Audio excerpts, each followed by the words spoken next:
بسم اللہ الرحمن الرحیم۔ السلام علیکم ناظرین، آپ یوٹیوب اور فیس بک چینل دیکھ رہے ہیں، میں رانا عزیر ہوں۔ ناظرین، اڈیالہ جیل میں کچھ چیزیں جو ہیں وہ اس وقت فائنل کی جا رہی ہیں 7 دسمبر 2024، اور اڈیالہ جیل میں تمام چیزیں فائنل ہونے کے بعد باقاعدہ طور پر اب چونکہ عمران خان کا پلڑا بھاری ہے، اور پھر عمران خان کے لیے جو انٹرنیشنل میڈیا کا پریشر، پھر بین الاقوامی پریشر، پھر امریکہ کا پریشر، اس سارے دباؤ کے بعد اسٹیبلشمنٹ نے عمران خان کو دھمکیاں دینا شروع کرتی ہیں کہ آپ اگر ہماری بات نہیں مانیں گے تو پھر کیا ہوگا۔ اب یہ دھمکیاں جو دی گئی ہیں یہ بہت امپورٹنٹ ہیں کہ اس وقت صورتحال جناب اندر کھاتے بہت خطرناک ہوتی چلی جا رہی ہے۔ اور پھر جناب عمران خان صاحب کے حوالے سے جو میں آپ کو خبر دینے جا رہا ہوں کہ عمران خان پر جان لیوا حملے کا اقدام اٹھایا گیا ہے۔ جان لیوا حملہ جو میں آپ کو خبر دے رہا ہوں، ایک جانب تو اڈیالہ جیل میں معاملات طے ہو رہے ہیں جناب، ڈیل فائنل ہو رہی ہیں، لیکن وہیں پر دھمکی بھی دی گئی ہے ظاہر ہے چیزوں کو نیوٹرل کرنے کے لیے کہ عمران خان کو ہم قابو کر رکھ سکیں۔ کیا دھمکی دی گئی ہے، کیا صورتحال ہے، اس حوالے سے اہم ترین تفصیلات ہیں وہ آپ کے سامنے رکھنی ہے کہ پنڈی سے اس لرزہ خیز خبریں سامنے آ رہی ہیں جس کی باقاعدہ طور پر تصدیق جو ہے وہ فوج کے ترجمان نے بھی کر دی ہے۔ اب یہ ساری چیزیں میں نے آپ کے سامنے ون بائی ون رکھنی ہیں۔ آگے بڑھنے سے پہلے آپ سب سے درخواست کی چینل کو ضرور سبسکرائب کر لیں، بیل آئیکن کو دبا دیں، آنے والی تمام تر اپڈیٹس آپ کی خدمت میں بر وقت پیش ہوتی رہیں۔ ناظرین، اس وقت عمران خان کو قابو کرنے کے لیے اسٹیبلشمنٹ نے ایک پلان بنایا ہوا ہے۔ جنرل فیض حمید کے ذریعے عمران خان کو ملٹری کورٹس کے اندر لے جانا ہے، اس میں کوئی دو رائے نہیں ہے۔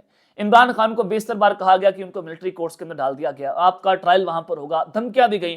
عمران خان ایک بات کر رہے ہیں کہ جو لوگ مجھے دھمکیاں دے رہے ہیں کہ آپ کو ملٹری کورٹس کے اندر ڈال دیں گے تو میں آخری بال تک یہ جنگ جو ہے وہ لڑتا رہوں گا، لیکن ان کے سامنے گھٹنے نہیں ٹیکوں گا۔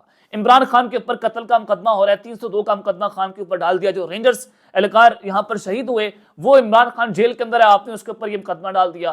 پھر جناب آپ نے دیکھا کہ 302 پر جو ذوالفقار علی بھٹو ہیں ان پر بھی پھانسی ان کو سنا دی گئی تھی، اور جعلی مقدمے کے اندر جوڈیشل مرڈر ان کا کر دیا گیا تھا۔ اب بالکل same as it is case Imran Khan کے ساتھ ہے کہ ان پر اس طرح کے کیسز بنا کر ان کو ملٹری کورٹس میں لے جایا جا رہا ہے کہ جناب وہاں پر جا کر عمران خان کو بلیک میل کر کے ہم ان کو گھٹنے ٹیکنے پر مجبور کر دیں۔ لیکن عمران خان کا آخری یہی پیغام ہے کہ آپ مجھے مارنا چاہتے ہیں مار دیں، اب ایک ہی حل ہے، یا میں مر جاؤں گا یا میں یہ کھیل جیت جاؤں گا۔ جو عمران خان نے عامر مغل کو جو ایک جواب دیا تھا، جس کے بعد جو انہوں نے باہر آ کر رپورٹ کیا تھا۔ اب خبر کیا ہے کہ دیکھیں عمران خان کی ڈیلز جو ہے فائنل ہو رہی ہیں۔ عمران خان کو منایا جا رہا ہے کہ جب آپ جیل سے باہر آئیں تو آپ 9 مئی کے اوپر بات نہ کریں، آپ ملٹری کورٹس کے اوپر بات نہ کریں، آپ فوجی قتل کے اوپر تنقید نہ کریں، آپ جناب ارشد شریف قتل کیس کے اوپر تنقید نہ کریں، آپ اس کے اوپر بات نہ کریں۔ تو لہٰذا یہ 5-7 چیزیں ہیں، اور اس کو سماعت کے لیے فوری طور پر آپ نے جو ہے وہ آئینی بینچ کے سامنے سماعت کے لیے مقرر کر دیا، اور اتنی جلدی کے اندر مقرر کر دیا ہے۔ تو میں نے آپ کو بتایا کہ یہ بہت تیزی کے اندر کام ہو رہا ہے، تو اس کا مطلب یہ ہے کہ امریکہ سے بہت بڑی خوشخبری آنے جا رہی ہے۔ تو وہیں پر اب جناب دھمکیوں کا سلسلہ بھی شروع ہو گیا۔ دھمکیوں کا سلسلہ کیسے شروع ہوا ہے کہ جناب جو پریشر جب بڑھا ہے تو ظاہر ہے اسٹیبلشمنٹ نے ان چیزوں کو نیوٹرل بھی کرنا ہے۔ وہ یہ بتانا چاہتے ہیں کہ ہم نے گھٹنے تو ٹیک دیے ہیں، لیکن ہمارے پاس ابھی بھی طاقت موجود ہے۔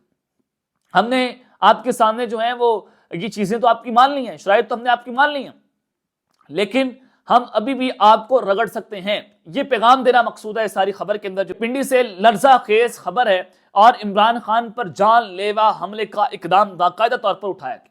اب فوج کے ترجمان ہیں یا اسٹیبلشمنٹ کے غیر سرکاری ترجمان، یا آپ کچھ بھی کہہ لیں، فیصل واڈا وہ کہاں سے بولتے ہیں بتانے کی ضرورت نہیں ہے۔ اب یہ سینیٹر ہیں، آزاد سینیٹر ہیں، فیصل واڈا صاحب کہتے ہیں کہ پاکستان میں ہر چیز ممکن ہے، بلاول بھٹو کو وزیر اعظم کی کرسی کا امیدوار کیوں نہیں ہونا چاہیے۔ اب یہ تو حکومت کے لیے میسج ہے کہ بلاول بھٹو اس وزارت عظمیٰ کی کرسی کے امیدوار ہیں، اس میں کوئی دو رائے نہیں ہے۔ جو سارا کچھ ان کے ساتھ ہو رہا ہے، جو فیصل واڈا مل کر پلاننگ کر رہے ہیں، مولانا فضل الرحمان کو انگیج کر رہے ہیں، اور پی ٹی آئی کو یہاں تک کہا جا رہا ہے کہ آپ پیپلز پارٹی کے ساتھ مل کر حکومت بنا لیں۔ تو جناب اگلے 1-2 مہینوں کے اندر یہ بلاول بھٹو کو وزیر اعظم کے طور پر جو ہے وہ تیار کر رہے ہیں۔ یہ ایک لائن حکومت کے لیے۔ پھر انہوں نے کہا کہ حکومت سے فوج، عدلیہ، میڈیا کسی کو کوئی مسئلہ نہیں ہے، حکومت کو مسئلہ اپنی نااہلی سے ہے، ان کی نااہلی کے بوجھ میں اتنی طاقت ہے کہ کھڑا نہیں ہو پا رہے تو پھر گرنا ہی ہے۔ یعنی کہ جو ان کی نااہلی ہے شہباز شریف کی، ان کی حکومت کی، فوج اس کو اپنے کندھوں پر لینے کو تیار نہیں ہے۔ یعنی کہ عمران خان کا بوجھ حکومت نے اسٹیبلشمنٹ کے گاٹے ڈال دیا ہے، اور اسٹیبلشمنٹ کہہ رہی ہے کہ بھائی جان تسی کیا کر رہے ہو، تم کیا کر رہے ہو، آپ نہ ہمیں ڈیفینڈ کر رہے ہیں، نہ آپ ہمارے مقابلے کے لیے سامنے آ رہے ہیں، نہ آپ عمران خان کے خلاف کھڑے ہو رہے ہیں، تو پھر ہم سارا کام کرنے آئے ہیں یہاں پر۔ کیا اکانومی ہم نے سنبھالنی ہے، سیاست ہم نے آپ کی دیکھنی ہے،